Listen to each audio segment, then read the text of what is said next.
नाशिकमध्ये अवैध खासगी सावकारांवर पोलीस आणि सहकार विभागाने छापेमारी केली आहे। सकाळपासूनच अवैध सावकारांवर पोलीस आणि सहकार विभागाकडून कारवाई केली जाते। अवैध सावकारांविरुद्ध पोलिसांकडे तक्रारी वाढल्या होत्या। पैसे वसुलीसाठी अवैध सावकारांकडून कर्जदारांना धमकावणं, महिलांसोबत गैरवर्तन करणं, जीवे मारण्याची धमकी देणं असे प्रकार घडलेले होते। त्याबाबतच्या तक्रारी आलेल्या होत्या। या तक्रारीनंतर शहरातील वेगवेगळ्या भागातील अवैध सावकारांवर कारवाई केली जाते। अवैध सावकारांच्या घरातील कागदपत्रांची तपासणी सध्या सुरू आहे। आणखी तपशील घेऊया प्रतिनिधी किरण ताजणे यांच्याकडून।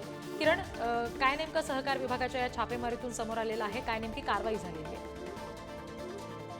सहकार विभाग आणि पोलीस प्रशासन यांच्या संयुक्त कारवाईनं खरं तर अवैध खासगी सावकारांचे धाबे त्यांना दिले आहेत।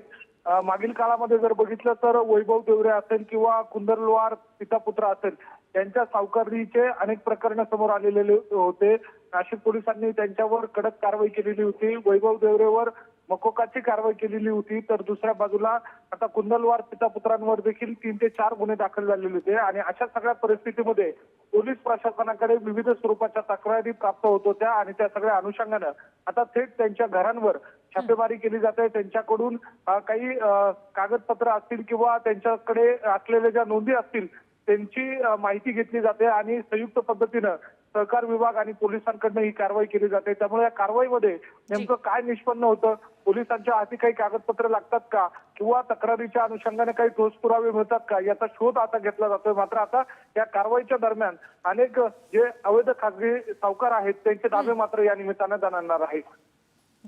किरण, धन्यवाद दिलेल्या सगळ्या माहितीसाठी। नाशिकमध्ये खासगी सावकारी करणाऱ्यांवर, अवैधरित्या लोकांना धमकावणाऱ्यांवर आता कारवाई सुरू झालेली आहे। कर्जदारांना धमकावणं, महिलांसोबत गैरवर्तन करणं अशा तक्रारी आलेल्या होत्या।